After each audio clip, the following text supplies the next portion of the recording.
Hello दोस्तों, स्वागत है आपका हमारे चैनल यूपी एग्जाम क्रिजर में। दोस्तों, आज के वीडियो में हम 17 नवंबर और 18 नवंबर से उत्तर प्रदेश करंट अफेयर के जितने भी इंपॉर्टेंट क्वेश्चन बन सकते हैं वो हम इस वीडियो में डिस्कस करेंगे और हर एक क्वेश्चन को डिटेल में बताएंगे। और वीडियो के अंत में हम आपसे एक क्वेश्चन भी पूछेंगे जिसका जवाब आपको कमेंट बॉक्स में देना है। तो वीडियो को अंत तक ज़रूर देखिएगा। तो चलिए आज का वीडियो स्टार्ट करते हैं। ये है पहला क्वेश्चन। भारत की किस मिसाइल को कानपुर शहर ने और घातक बना दिया है?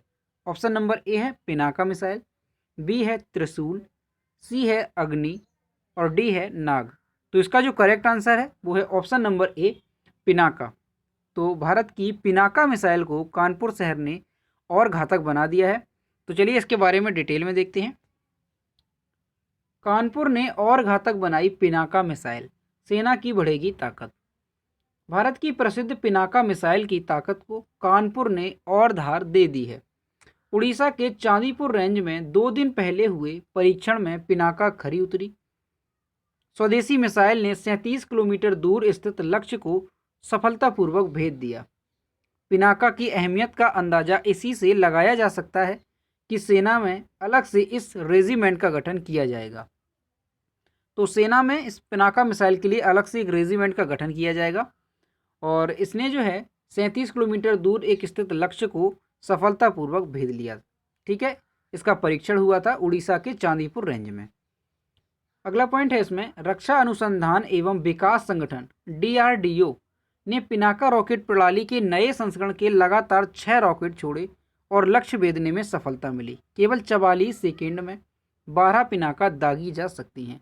तो देखिए, रक्षा अनुसंधान विकास संगठन जो डीआरडीओ है उसने पिनाका रॉकेट प्रणाली के लगातार 6 रॉकेट छोड़े और जो 6 रॉकेट थे उनमें सभी रॉकेटों ने अपने लक्ष्य को सफलतापूर्वक भेद लिया। और 44 सेकेंड में ये जो पिनाका हैं ये 44 सेकेंड में 12 पिनाका दागी जा सकती हैं। और देखते हैं इसके बारे में। इनका युद्ध स्तर पर उत्पादन किया जा रहा है। यह रॉकेट अत्याधुनिक नेविगेशन प्रणाली से लैस हैं। इस वजह से यह लक्ष्य की सटीक पहचान कर उस पर निशाना साधने में सक्षम है। अगस्त में रक्षा मंत्रालय पिनाका रॉकेट लॉन्चर खरीदने का समझौता 2 घरेलू रक्षा कंपनियों के साथ कर चुका है। इस पर 2580 करोड़ रुपए खर्च होंगे। टाटा पावर कंपनी लिमिटेड टीपीसीएल और लार्सन एंड टुर्बो एलएनटी के साथ यह अनुबंध किया गया है। तो देखिए, अगस्त में रक्षा मंत्रालय ने पिनाका रॉकेट लॉन्चर खरीदने के लिए 2 कंपनियों के साथ समझौता किया है। तो पहली कंपनी है टाटा पावर कंपनी लिमिटेड टीपीसीएल और दूसरी कंपनी है एलएनटी यानी लार्सन एंड टुर्बो। और इस पर जो टोटल खर्चा आएगा वो आएगा 2580 करोड़ रुपए का। अगला क्वेश्चन है, उत्तर प्रदेश के किस शहर में सुपर क्रिटिकल बिजली संयंत्र शुरू होने वाला है? ऑप्शन नंबर ए है गोरखपुर, बी है प्रयागराज, सी है अयोध्या और डी है कानपुर। तो इसका जो करेक्ट आंसर है वो है ऑप्शन नंबर बी प्रयागराज। तो उत्तर प्रदेश के प्रयागराज में पहला सुपर क्रिटिकल बिजली संयंत्र शुरू होने वाला है। तो चलिए देखते हैं इसके बारे में। उत्तर प्रदेश को ताप बिजली का एक और संयंत्र मिल जाएगा। दिसंबर तक प्रयागराज के मेजा ऊर्जा निगम प्राइवेट लिमिटेड का संयंत्र काम करने लगेगा। मेजा ताप बिजली संयंत्र से अगले महीने से ही बिजली का उत्पादन होने लगेगा। मेजा ऊर्जा निगम प्राइवेट लिमिटेड के मुख्य कार्यपालक अधिकारी असीम कुमार सामंता ने यह बताया कि यह उत्तर प्रदेश का पहला सुपर क्रिटिकल बिजली संयंत्र है। प्रयागराज में मेजा thermal power plant Uttar Pradesh का पहला सुपर क्रिटिकल पावर प्लांट है जो दिसंबर तक पूरी तरह चालू हो जाएगा। अगला पॉइंट इसमें है, इस संयुक्त उद्यम का गठन 2008 में राज्य के प्रयागराज जिले से करीब 45 किलोमीटर दूर मेजा में 1320 मेगावाट, यहाँ पर एक है और यहाँ पर 320 यानी कि 1320 मेगावाट 2 गुणा 660, इसका मतलब है कि 660 में 2 का मल्टीप्लाई करेंगे तो 1320 मेगावाट आ जाएगा। तो 1320 मेगावाट का कोयला आधारित ताप बिजली संयंत्र लगाने के लिए किया गया था। सामंता ने कहा कि सुपर क्रिटिकल संयंत्र की पहली इकाई 30 अप्रैल 2019 से चालू हो गई है। दूसरी इकाई वाणिज्यिक परिचालन के लिए तैयार है। यह अगले महीने से चालू हो जाएगी। आगे देखते हैं, मेजा ताप बिजली स्टेशन उत्तर प्रदेश का पहला सुपर क्रिटिकल बिजली संयंत्र है हमने अभी आपको बताया। यह सब क्रिटिकल बिजली संयंत्रों की तुलना में 10% अधिक दक्ष होता है। इसमें 20% कम कोयले का इस्तेमाल होता है तथा कार्बन उत्सर्जन भी कम होता है। सुपर क्रिटिकल कोयला संयंत्र आधुनिक डिजाइन वाला कोयला आधारित बिजली संयंत्र होता है। तो देखिए ये जो है सुपर क्रिटिकल बिजली संयंत्र, ये जो बिजली संयंत्र होते हैं उनकी तुलना में 10% अधिक दक्ष होता है और इसमें कोयला भी 20% कम यूज होता है और कार्बन का जो है उत्सर्जन वो भी कम होता है इसमें। ठीक है, अगला पॉइंट देखिए, संयंत्र से उत्पादित 82% बिजली की खपत उत्तर प्रदेश में होगी। तो ये पॉइंट इंपॉर्टेंट है। 5% बिजली राजस्थान को, 4.8% बिजली जम्मू कश्मीर को और 3.6% बिजली जो है वो पंजाब को और 2.8% उत्तराखंड को और शेष चंडीगढ़ और मध्य प्रदेश को दी जाएगी। देखिए क्वेश्चन आपसे ये पूछा जा सकता है कि जो सुपर क्रिटिकल बिजली संयंत्र है उत्तर प्रदेश का, तो उसमें जो है सबसे अधिक बिजली कौन सा राज्य जो है वो इस्तेमाल करेगा। तो सबसे ज़्यादा आपने यहाँ पर देखा 82% जो बिजली है इसकी वो उत्तर प्रदेश खपत करेगा। ठीक है, और यहाँ पर और भी राज्य हैं जैसे राजस्थान, ये राजस्थान है तो उसे 5% और 4.8 जम्मू कश्मीर को, 3.6 आपको यहाँ पंजाब को, 2.8 जो है वो उत्तराखंड को और शेष जो बचेगी वो चंडीगढ़ और मध्य प्रदेश को दी जाएगी। ठीक है दोस्तों, अगला क्वेश्चन देखते हैं। उत्तर प्रदेश के कितने शहरों में वायु गुणवत्ता में सुधार लाने के लिए 34 नए मॉनिटरिंग स्टेशन लगाए जाएंगे। ऑप्शन नंबर ए है 20, बी है 18, सी है 16 और डी है 14। तो इसका जो करेक्ट आंसर है वो है ऑप्शन नंबर डी 14। तो उत्तर प्रदेश में शहरों में वायु की गुणवत्ता में सुधार लाने के लिए 34 नए मॉनिटरिंग स्टेशन लगाए जाएंगे और वे कितने शहरों में लगाए जाएंगे, तो टोटल 14 शहरों में लगाए जाएंगे जो कि अति प्रदूषित शहर हैं। चलिए इसके बारे में थोड़ा देखते हैं।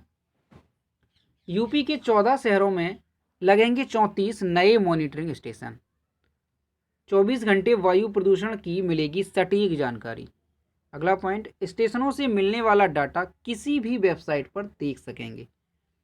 उत्तर प्रदेश प्रदूषण नियंत्रण बोर्ड वायु गुणवत्ता में सुधार लाने के लिए प्रदेश के सबसे ज़्यादा प्रदूषित 14 शहरों में 34 नए मॉनिटरिंग स्टेशन लगाएगा। ये मॉनिटरिंग स्टेशन 24 घंटे 7 दिन वायु प्रदूषण का विश्वसनीय डाटा ऑनलाइन देंगे। इन स्टेशनों से मिलने वाला डाटा को कोई भी सीधे वेबसाइट पर भी देख पाएंगे। वर्तमान में चयनित किए गए शहरों में 17 मॉनिटरिंग स्टेशन काम कर रहे हैं। नए मॉनिटरिंग स्टेशन बनने के बाद यहाँ कुल 51 इनकी संख्या हो जाएगी। प्रत्येक मॉनिटरिंग स्टेशन स्थापित करने का खर्च जो है वो करीब 1.5 करोड़ आएगा। तो देखिए जो प्रदूषण नियंत्रण बोर्ड है उसने वायु में गुणवत्ता सुधारने के लिए 14 शहरों में जो कि अति प्रदूषित हैं शहर, उनमें 34 नए मॉनिटरिंग स्टेशन लगाने की घोषणा की है। और पहले क्या था, जो 14 जो शहर हैं अति प्रदूषित, उसमें 17 मॉनिटरिंग स्टेशन जो है वो काम कर रहे थे पहले से ही, लेकिन अब 34 नए मॉनिटरिंग स्टेशन और लगाए जाएंगे। तो इसके बाद टोटल संख्या जो है वो 51 हो जाएगी यहाँ पर।